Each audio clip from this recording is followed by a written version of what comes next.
জয় শ্রীরাম মহানমন অলক প্রিয়জন জয় মাতারা ওম গঙ্গানবতায় নম।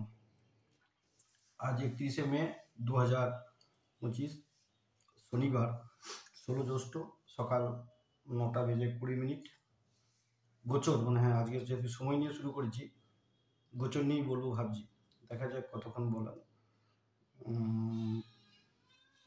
আজকে পূর্ণ কাল সর্পযোগ হয়ে আছে গোচরে। চন্দ্রমা কর্কট রাশিতে পুষ্যা নক্ষত্রে, গ্রহ শনির নক্ষত্রে বসে আছেন। গোচরে কি প্রভাব দেয়, যেহেতু এতগুলো গ্রহ ঘুরছে, এবার যখন অ্যাঙ্গুলার রোটেশন মুভমেন্ট থাকে তাদের একটা ভাইব্রেশন জমজমে প্রভাব পড়ে বলে মনে হয়।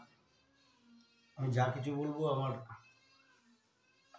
মহাবাস্তু যিনি প্রতিষ্ঠাতা ডক্টর খুশদীপ বনসালের কথা অনুযায়ী বলবো। তিনি যা শিখেছেন শুধু তো কিওয়ার্ড, তার মধ্যে গোচরগুলো একটু বলে দিই। মেনলি 3টে গ্রহের গোচরটাকে, 4টে গ্রহের বৃহৎ গ্রহের গোচরটাকে ধরা হয়। রাহু দেব, কেতু মহারাজ, গ্রহরাজ শনি মহারাজ, দেবগুরু বৃহস্পতি। গ্রহরাজ শনি মহারাজ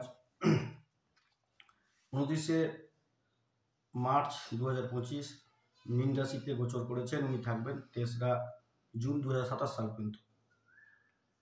মহারাজ রাহুদেব কুম্ভে 18 মে 2025 গোচর করেছেন। উনি 5ই ডিসেম্বর 2016 পর্যন্ত থাকবেন। কেতু মহারাজ সিংহে, অবশ্যই একই, যেহেতু 180 থাকে দুটো, উনি থাকবেন 18, এই একই, উনি থাকবেন সিংহে। এটা মীন রাহু কেতু বলা হচ্ছে। দেবগুরু বৃহস্পতি 14ই মে মিথুনে এসছেন। 14ই মে মিথুনে এসছেন। উনি থাকবেন 2রা জুন 2026 পর্যন্ত। অতিচারী বৃহস্পতি গমন শুরু হয়েছে। এর পরের বছরে যে ভাইটাল গোচরটাকে লক্ষ্য করা যাচ্ছে, সেনাপতি মঙ্গলদেব 7ই জুন উনি সিংহ রাশিতে গমন করবেন। উনি এখন নিচস্থ আছেন। 7ই জুন সরে আসবেন সিংহে। 28শে জুলাই কন্যায়, 13ই সেপ্টেম্বর তুলাতে, 27শে আগস্ট বৃশ্চিকে, 7ই জানুয়ারি ধনুতে গমন করবেন। ধনুতে থাকবেন 16 জানুয়ারি 2026 পর্যন্ত। দেবগুরু বৃহস্পতি আগামী 8 বছর অতিচারী গতিতে গমন করবেন, 25 সাল থেকে 8 বছর 2033, তারপর 2 বছর আবার নর্মাল হবেন, আবার 8 বছর 35 সাল থেকে আবার 8 বছর 43 সাল। এই 43 সাল পর্যন্ত দেবগুরু বৃহস্পতি অতিচারী গতিতে গমন করবেন। তাহলে এই 16 বছর, 16 আর 2 18, 43 সাল পর্যন্ত প্রভাব পড়বে বলে ধারণা। তার আগে আমরা ইতিহাসটা একটু দেখে নিই, অতীতটা দেখে নিই কি বলছে। অতীতে যেটা বলছে, দেবগুরু যখন অতিচারী গমনে ছিলেন তখন মহাভারতের যুদ্ধ ঘটেছে, দ্বিতীয় বিশ্বযুদ্ধ ঘটেছে, ভারতবর্ষের স্বাধীনতা পেয়েছে, এবং করোনা মহামারীর সময়ও দেবগুরু বৃহস্পতি উনি অতিচারী গতিতেই গমন করেছেন। দেবগুরু বৃহস্পতি যখনই অতিচারী হন তখন দেশ দুনিয়াতে বড় কিছু পরিবর্তন হয়, বিপ্লব, স্থায়ী পরিবর্তন যেটা হয়। জলবায়ু পরিবর্তন হবে, আবহাওয়া বলছি না, জলবায়ুর একটা স্থায়ী পরিবর্তন হতে পারে। অর্থনৈতিক, কৃষিকাজ, সামাজিক, রাজনৈতিক, মন মানসিকতা, মনোভাব, ভৌগোলিক মানচিত্রেরও পরিবর্তন হওয়ার প্রবল সম্ভাবনা। জোরে ঝাঁকুনি দিলে কি হয়, একটা সমুদ্র মন্থন যখন হয়, জোরে ঝাঁকুনিতে একটা হলাহল অমৃত আসে। এটা প্রথমে হলাহল আসে, তারপরে শেষে অমৃত পাওয়া যায়। এই দুটো পরিবর্তন যারা মানতে পারবেন না তাদের পক্ষে একটু টাফ, একটু মন খারাপের দিকেই তাদের যেতে হয়। হয়তোবা সরকার বাহাদুর কিছু পরিবর্তন আনতে পারেন, সেটা কৃষিকাজ, পারিবারিক জীবন, গৃহস্থ জীবনে জল, ইলেকট্রিসিটি, গ্যাস, এগুলোর উপর কোনো নিয়ন্ত্রণ আনতে পারেন। আর কি হতে পারে, মনে হচ্ছে কোনোভাবে মাটির তৈরি জিনিসপত্রর ব্যবহার বাড়তে পারে। দেবগুরু বৃহস্পতির জন্য এটা মনে হচ্ছে মাটির তৈরি এই অতিচারী 8 বছরের মধ্যে এখন যেটা অ্যাস্ট্রিকেসির দিকে চলে যাচ্ছে, মাটির জিনিসে রান্না, মাটির জিনিসে খাওয়া, এগুলো হতে পারে হয়তো একটু মডিফাইড। আমাদের কুম্ভকার বা কুমোরা যেভাবে দিতেন তার থেকে আর একটু শৈল্পিক দৃষ্টিভঙ্গি দিয়ে এই ব্যবহারগুলো শুরু হতে পারে। 2027 সাল পর্যন্ত গ্রহরাজ শনি মহারাজ দ্বাদশ রাশিতে থাকছেন। কালপুরুষের যা কিছু আলোচনা করছি কালপুরুষের রাশি অনুযায়ী দ্বাদশ খুব একটা ভালো কিছু দেয় বলে মনে হয় না। দ্বাদশের অ্যাট্রিবিউট হচ্ছে মৃত্যু, হতাশা। যে কোনো দেশের ব্যাপারে বিদেশ নীতি, মানে যে কোনো ব্যাপারে বিদেশ কিন্তু প্রত্যেক দেশকে প্রভাব খাটানোর চেষ্টা করবে, বাইরের কোনো দেশ প্রভাব খাটানোর চেষ্টা করবে, নাক গলানো যেটা বলে। মোক্ষ লাভ, মানুষের সব কিছু থাকার পর তো একটা বদ্ধ জীবের মতো হয়ে যাবে, কারণ মীন রাশিটা সমুদ্র গভীরতা কেউ জানে না যে কতটা জল আছে মাপা কিন্তু সম্ভব নয়। এটা সমুদ্রের মধ্যে কতটা জল আছে, তাহলে কিন্তু সমুদ্রের জলটা কিন্তু খাওয়া যায় না, নোনতা। এটা এবার আসছি রাহু মহারাজ। রাহু মহারাজ বায়ুতত্ত্বের গ্রহ, বায়ু রাশিতে উনি গোচর করছেন এবং কুম্ভ রাশির কোরুলার। কুম্ভ রাশির দুটো শাসক গ্রহ, মেন হচ্ছে গ্রহরাজ শনি মহারাজ, আর একটা হচ্ছে কোরুলার হচ্ছে রাহু মহারাজ। এর ফলে হচ্ছে কি বায়ুজাতীয় আর কুম্ভ রাশি একটা আবিষ্কারের রাশি। কিছু আর মানে রাহু মহারাজ সেগুলো দেয় যেগুলো খালি চোখে দেখা যায় না, কিন্তু প্রচণ্ড স্পিড, ইলেকট্রিসিটি, অদৃশ্য শক্তি, যেমন এআই, নতুন টেকনোলজি, এ সমস্ত যুদ্ধ বিমান, কোনো কিছু আবিষ্কার হলেও হতে পারে। কেতু মহারাজ অগ্নিতত্ত্বের গ্রহ, অগ্নিতত্ত্বে গেছেন। এই প্রকৃতি অগ্নিতত্ত্বের রাশি কালপুরুষের পঞ্চম রাশি সিংহ রাশিতে হওয়াতে অগ্নি রাশিতে যখনই মঙ্গল কেতুর সংযোগ হবে, মঙ্গলের সঙ্গে কেতুর যখন ট্রাইনে আসবে, সেই মুহূর্তে কোনো বায়োলজিক্যাল ওয়েপেন যেটা পরীক্ষাগারে তৈরি করা হয় ক্ষতি করার জন্য, বায়োলজিক্যাল ভাইরাস হতে পারে, ব্যাকটেরিয়া হতে পারে, কেমিক্যাল অস্ত্র প্রয়োগ কিন্তু হতে পারে। তবে শল্য চিকিৎসায় কোনো যুগান্তকারী পরিবর্তন আসতে পারে চিকিৎসা ক্ষেত্রে। মীন রাশি তো বলে গেলাম, সব কিছু থেকেও মানুষের একটা মোক্ষের সন্ধানে যাবে, আধ্যাত্মিকতার পথে মানুষ মুক্তি লাভের চেষ্টা করবে।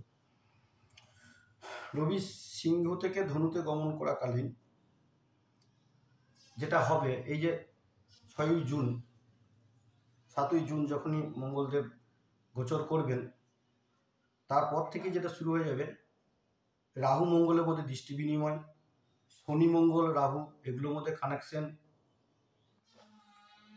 ত্রিকোণে ট্রাইন অ্যাসপেক্ট, এগুলো হবে। সেই জন্য আশ্বিন মাস, অঘ্রাণ মাস,